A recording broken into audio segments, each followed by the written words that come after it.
नमस्कार दोस्तों, मेरा नाम है राहुल यादव और आप सभी का स्वागत है इन्वेस्ट राइट की एक नई वीडियो में। दोस्तों, सबसे पहले तो आप सभी को नव वर्ष 2024 की हार्दिक शुभकामनाएं। दोस्तों, काफी लोगों ने इस साल टारगेट बनाया हुआ है इन्वेस्टमेंट करने का। काफी लोग अपने कंफ्यूजन दूर कर चुके हैं। जो मेरे व्यूवर्स हैं, अभी भी कुछ व्यूवर्स अगर कंफ्यूजन में हैं तो बिल्कुल शर्माने की जरूरत नहीं है, घबराने की जरूरत नहीं है। कमेंट मुझे कर सकते हैं, रिप्लाई मैं आपको जरूर करूंगा, वीडियो के माध्यम से करूंगा। लेकिन अपनी इन्वेस्टमेंट जर्नी हमें जरूर शुरू करनी चाहिए। देखिए, म्यूचुअल फंड में अगर आप पास्ट रिटर्न्स देखेंगे, काफी अच्छे बेनिफिट्स लोगों को देखने को मिले हैं। और दोस्तों, अगर मैं पर्सनली अपनी इन्वेस्टमेंट जर्नी की बात करूं, मैंने जो म्यूचुअल फंड में इन्वेस्टमेंट शुरू किया था वो भी इसी तरह से अपने दोस्तों के साथ इसकी प्लानिंग करी थी। मुझे थोड़ा इंटरेस्ट था इन चीज़ों में, तो हम लोगों ने इन्वेस्टमेंट शुरू किया। शुरू में कम पैसे से शुरू किया, हमें लगा पता नहीं रिटर्न्स मिलेंगे या नहीं मिलेंगे। लेकिन जैसे हमें रिटर्न्स मिले, हमारा कॉन्फिडेंस भी बढ़ा और हम लोगों ने अच्छा पैसा म्यूचुअल फंड में इन्वेस्ट किया और अच्छे रिटर्न्स भी हमें अभी तक देखने को मिल रहे हैं। और उम्मीद है कि फ्यूचर में भी अच्छे रिटर्न्स हमें म्यूचुअल फंड से देखने को मिलेंगे। इसीलिए मैंने इस चैनल की शुरुआत की, जिन लोगों को जानकारी नहीं थी म्यूचुअल फंड की, क्योंकि अच्छी चीज़ है। देखिए, आपको भी इन्वेस्ट करना चाहिए, अच्छे रिटर्न्स आपको भी फ्यूचर में देखने को मिल सकते हैं। हालांकि देखिए, म्यूचुअल फंड्स में कभी भी रिटर्न्स की गारंटी नहीं होती है कि हाँ, मुझे इस साल 18% का रिटर्न मिला है तो क्या मुझे आगे भी 18 का ही मिलेगा। ये गारंटी शब्द का यहाँ इस्तेमाल नहीं किया जाता। पास्ट परफॉर्मेंस को देखा जाता है, उम्मीद की जाती है कि हमें अच्छे रिटर्न्स देखने को मिल सकते हैं। ये सब चीज़ें हैं। तो दोस्तों, आज की वीडियो का जो टॉपिक मैंने रखा है, काफ़ी लोगों के कमेंट थे कि सर हम लोग इन्वेस्टमेंट करना चाहते हैं अगले 10 साल के लिए। अगले 10 साल के लिए कौन से फंड्स हमारे लिए बढ़िया रहेंगे, इसी टॉपिक पर आज की वीडियो में चर्चा करने वाला हूं। तो आप सभी लोग वीडियो को बहुत ही ध्यान से देखिएगा, क्योंकि यहाँ एक चीज़ मैं आप सभी को समझाऊंगा बिल्कुल सिंपल भाषा में। और देखिए, अगर आप इन्वेस्टमेंट जर्नी शुरू करना चाहते हैं तो ये बहुत अच्छी बात है। इसका मतलब है कि आप एक जिम्मेदार आदमी हैं। आप समझ रहे हैं इन चीज़ों को कि हाँ, अगले 10 साल में मुझे पैसों की ज़रूरत होगी, मुझे मेरी फैमिली को पैसे की ज़रूरत होगी, उसके लिए मैं इन्वेस्टमेंट अपना शुरू कर रहा हूँ। ये बहुत अच्छी चीज़ है। इसका मतलब है कि आप एक जिम्मेदार आदमी हैं, अपने परिवार की ज़रूरतों को समझते हैं। और इसमें जो मेरे से हेल्प हो सकती है, मैं भी पूरी कोशिश करता हूँ, एक ईमानदार कोशिश आप लोगों के लिए करता हूँ कि सही फंड्स के बारे में आपको मैं यहाँ पर समझा सकूं। तो दोस्तों, अगले 10 साल के लिए अगर आप इन्वेस्टमेंट करना चाहते हैं, कौन से फंड्स आपके लिए बढ़िया रहेंगे, इसी चीज़ पर आज की वीडियो में मैं चर्चा करने वाला हूँ। देखिए दोस्तों, अगर आपका जो टाइम होराइजन है थोड़ा सा और लंबा है तो आप स्मॉल कैप के साथ बिल्कुल जा सकते हैं। लेकिन अगर आपका टाइम 10 साल, 8 साल, 10 साल है तो फिर आप लार्ज कैप और मिड कैप में इन्वेस्ट कीजिए। यहाँ तक आपके लिए इन्वेस्टमेंट काफ़ी सेफ रहेगा। स्मॉल कैप के लिए मैं आपको कहूँगा कि आप अगर 10 साल से ज़्यादा का आपका टाइम है, आप मान लीजिए 12 साल, 15 साल, 20 साल इन्वेस्टमेंट आप करना चाहते हैं, तब स्मॉल कैप के साथ आपको जाना आपके लिए ज़्यादा फायदेमंद साबित हो सकता है। उसका रीज़न ये है दोस्तों, स्मॉल कैप में काफ़ी छोटी कंपनियों में ज़्यादा पैसा हमारा छोटी कंपनी में इन्वेस्ट किया जाता है। तो कई बार स्मॉल कैप में ये भी देखने को मिला है कि काफ़ी लॉन्ग ड्यूरेशन तक हमें रिटर्न्स कम देखने को मिले हैं। लेकिन जिनके पास टाइम ज़्यादा था, कुछ टाइम तक रिटर्न्स हमें कम मिले हैं, मान लीजिए 1 साल 2 साल तक, लेकिन उसके बाद रिटर्न्स फिर अच्छी रिटर्न्स ने जंप ली है। लेकिन जिन लोगों के पास ड्यूरेशन कम है, वो उस समय में क्या करेंगे, अपने पैसे को वहां से रिडीम करने की कोशिश करेंगे और उस समय उन्हें म्यूचुअल फंड से कोई बेनिफिट नहीं होगा। इसीलिए स्मॉल कैप के साथ आप तभी जाएं जब आपके पास टाइम ज़्यादा हो। अगर आप 8 से 10 साल के लिए इन्वेस्टमेंट करना चाहते हैं तो आप लार्ज कैप और मिड कैप कैटेगरी के साथ जा सकते हैं। यहाँ आपको अच्छे रिटर्न्स भी मिलेंगे और आपके रिटर्न्स में आपको एक स्टेबिलिटी देखने को मिलेगी, क्योंकि यहाँ बड़ी कंपनियों में आपका पैसा ज़्यादा इन्वेस्ट किया जाता है। चलिए, अब बात करते हैं अगले 10 साल के लिए बेस्ट म्यूचुअल फंड्स। देखिए, कुछ व्यूवर्स बिल्कुल अभी नए हैं जो 2024 से इन्वेस्टमेंट करना चाहते हैं। उन लोगों के कमेंट्स भी मेरे पास आए थे कि सर म्यूचुअल फंड आखिर है क्या, इसका थोड़ा सा बेसिक हमें बताइए।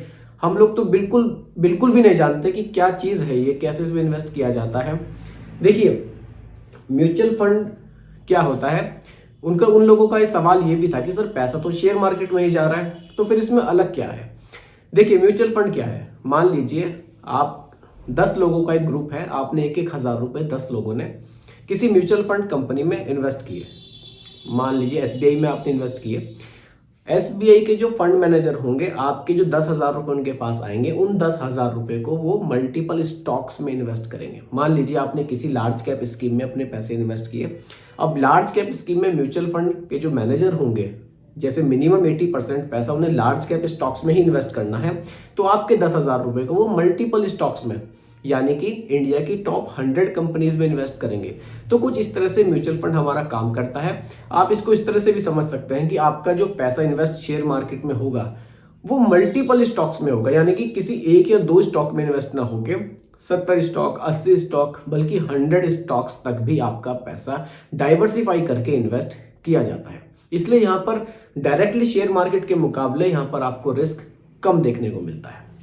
तो उम्मीद करता हूं कि बेसिक आपको क्लियर हुआ होगा। और एक सवाल और मेरे पास ये भी आया था कि सर इन्वेस्टमेंट जर्नी शुरू करनी है, म्यूचुअल फंड में इन्वेस्ट हमें करना है, लेकिन हम शुरुआत कहां से करें? देखिए, अगर आप डायरेक्ट प्लान्स ले सकते हैं तो मच बेटर है, आपको लेना चाहिए। आप किसी ऐप के थ्रू ले सकते हैं, ग्रो ऐप से भी ले सकते हैं, आप ईटी मनी से ले सकते हैं, काफ़ी सारे ट्रस्टेबल ऐप्स आपको प्ले स्टोर पर मिल जाएंगे। लेकिन अगर आप डायरेक्ट इन्वेस्टमेंट नहीं करना चाहते, आप चाहते हैं कि नहीं, बीच में कोई ना कोई आदमी होना चाहिए जो मुझे समझाए इनके बारे में, आप रेगुलर प्लान के साथ जा सकते हैं। तो फिर आप किसी एजेंट के थ्रू भी ले सकते हैं, या फिर आप बैंक के थ्रू भी आप म्यूचुअल फंड में इन्वेस्टमेंट शुरू कर सकते हैं। देखिए, मेरी सलाह ये रहेगी कि आप डायरेक्ट प्लान्स में इन्वेस्ट करें, क्योंकि डायरेक्ट प्लान्स और रेगुलर प्लान्स में कितना डिफरेंस आ जाता है लॉन्ग टाइम में, वो मैंने आप मेरी पिछली वीडियो में देख सकते हैं। 2-3 वीडियो पहले एक वीडियो आई थी, मैंने उसमें समझाया था कि आपको डायरेक्ट प्लान्स में कितना ज्यादा बेनिफिट देखने को मिलता है। चलिए, बातें काफी हो चुकी हैं, डायरेक्टली अब टॉपिक पर आ जाते हैं। देखिए, 10 साल के इन्वेस्टमेंट करना है, 2 कैटेगरी आप लोगों को बताऊंगा, लार्ज कैप और मिड कैप। देखिए, वैसे स्मॉल कैप के साथ भी आप जा सकते हैं। कुछ लोग 10 साल के लिए लेकर चलेंगे अपना टारगेट, लेकिन ऐसा भी हो जाता है कि आप देखिए, कई बार क्या होता है, फाइनेंशियल गोल्स भी चेंज हो जाते हैं। मान लीजिए अभी आपका फाइनेंशियल गोल है कोई 2034 में, लेकिन आपको लगता है कि नहीं, अभी मुझे पैसे नहीं रिडीम करने, मैं इसको और आगे कंटिन्यू करना चाहता हूं। अगर कुछ ऐसा भी है तो आप स्मॉल कैप के साथ भी जा सकते हैं। स्मॉल कैप के भी मैं जो अच्छे फंड्स होंगे उसके बारे में आपको बताकर जरूर चलूंगा। स्मॉल कैप, अब देखिए, लार्ज कैप कैटेगरी का पहले बेसिक समझिए। यहां पर आपके पैसे का मिनिमम 80% पैसा कहां इन्वेस्ट किया जाएगा? इंडिया की टॉप 100 कंपनीज में मिनिमम 80% पैसा। इसीलिए लार्ज कैप स्टॉक्स में इन दोनों फंड्स के मुकाबले आपको कम रिस्क देखने को मिलेगा, क्योंकि यहां बहुत इंडिया की जो बड़ी बड़ी कंपनीज होंगी उन्हीं में आपका पैसा इन्वेस्ट किया जाएगा। यहां आपको रिटर्न्स में स्टेबिलिटी देखने को मिलेगी।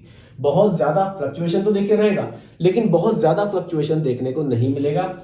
इसलिए लार्ज कैप स्टॉक को अपने पोर्टफोलियो में हमें जरूर शामिल करना चाहिए, ताकि मार्केट कंडीशंस आगे अगर चेंज होती भी हैं तो हमारे रिटर्न्स में स्टेबिलिटी हमें जरूर देखने को मिले। इसीलिए म्यूचुअल फंड में कहा जाता है कि पैसे को हमेशा डाइवर्सिफाई करना चाहिए। कुछ पैसा लार्ज में भी रखना चाहिए, कुछ पैसा मिड में भी रखना चाहिए, कुछ स्मॉल में भी रखना जरूर हमें चाहिए। अगर हमारा टाइम पीरियड लंबा है, स्मॉल कैप कैटेगरी को भी जरूर कंसिडर हमें करना चाहिए।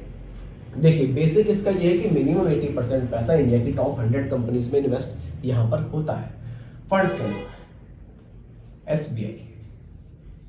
SBI blue chip, SBI blue chip fund काफी बढ़िया फंड है, इसके रिटर्न्स काफी बढ़िया रहे हैं। देखिए, फंड के बारे में अगर थोड़ी सी डिटेल में आपको बताऊं, थोड़ा सा जल्दी कोशिश करेंगे। वीडियो, कुछ लोग कमेंट्स भी करते हैं कि सर वीडियो कई बार बहुत लंबी हो जाती है। देखिए, जब मैं कोई चीजें समझाता हूं ना, मैं कंट्रोल ही नहीं कर पाता हूं। मैं कोशिश करता हूं कि जब कोई टॉपिक शुरू हो गया है तो बस वो पूरी तरह से क्लियर हो। चलिए, लार्ज कैप में आ जाते हैं सीधा एसबीआई ब्लू चिप फंड की तरफ। देखिए, फंड साइज की अगर मैं बात करूं, 40,741 करोड़ रुपए लोगों ने इस फंड में इन्वेस्ट किए हुए हैं। अगर मैं एक्सपेंस रेशियो की बात करूं, 0.87% का एक्सपेंस रेशियो देखने को मिलता है। और अगर मैं इसके पैसा इन्होंने किस तरह से मार्केट में इन्वेस्ट किया हुआ है उसके बारे में आपको बताऊं, पैसे का डाइवर्सिफिकेशन कैसे किया गया है। लार्ज कैप में मैंने आपको बताया मिनिमम 80% रखना है, इन्होंने 84% पैसा लार्ज कैप में ही रखा है, काफी कम रिस्क के लेकर चल रहे हैं। और मिड कैप में 10.68% रखा है, स्मॉल कैप में कोई पैसा इन्वेस्ट इन्होंने नहीं किया है। रिटर्न्स की अगर मैं बात करूं, देखिए, रिटर्न्स की बात करूंगा लास्ट के 10 इयर्स की, वो हमें इस फंड ने बनाकर दिए हैं 15.47%। यहां मैं लिख देता हूं 15.47% के रिटर्न्स इस फंड ने लास्ट के 10 इयर्स में, जो इनका ये एनुअल रिटर्न की मैं बात कर रहा हूं, सालाना रिटर्न 15.47% के हमें देखने को मिले हैं लास्ट के 10 इयर्स के। एक औसत रिटर्न की बात मैं कर रहा हूं। सेकेंड ऑप्शन कौन सा आ जाएगा? ICICI prudential. थोड़ा बड़ा बड़ा लिख रहा हूं, कुछ लोगों की ये भी कंप्लेन आती है कि सर थोड़ा बड़ा लिखिए। आईसीआईसी प्रूडेंशियल फंड की अगर मैं बात करूं, काफी बढ़िया ये फंड है। ICICI Prudential blue chip fund के नाम से आता है।